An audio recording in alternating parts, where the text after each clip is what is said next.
పౌలు అంటాడు, ప్రియుడా గాయో, నీ ఆత్మ వర్ధిల్లుచు ఉన్న ప్రకారము నువ్వు సమస్త విషయాల్లో, ఏమన్నాడు, కొన్ని విషయాలు అన్నాడా, ఆయన అంటున్నాడు సమస్త విషయాల్లో నేను ఆశీర్వదించబోతున్నాడు, అభివృద్ధి చేయబోతున్నాడు. డబ్బు కొరకు, లేకపోతే ఈ లోకంలో ఉన్న భోగాల కొరకు, లేకపోతే ఈ లోకంలో ఉన్న సౌఖ్యాల కొరకు పరుగులు తీయొద్దు. మీరు భయభక్తులు కలిగి ఉండండి.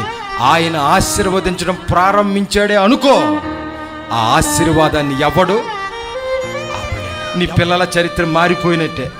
చూసావుగా, ఈ నా కళ్ళల్లో ముళ్ళైపోయి అనుకున్నావుగా, ఓరు బాబు నా కూతురు నా మాట వినట్లేదని నువ్వు అనుకున్నావు కదా. యెహోవా మీ పిల్లలని వృద్ధిలోనికి తీసుకురాబోతున్నాడు. నీ పిల్లల్ని దేవుడు ఘనపరచబోతున్నాడు. నీ పిల్లల్ని దేవుడు ఆశీర్వదించబోతున్నాడు. నీ కుటుంబాన్ని దేవుడు ఆశీర్వదించబోతున్నాడు. ఆశీర్వాదం మీ తలల మీదకి దిగి వచ్చును గాక. ఆమేన్.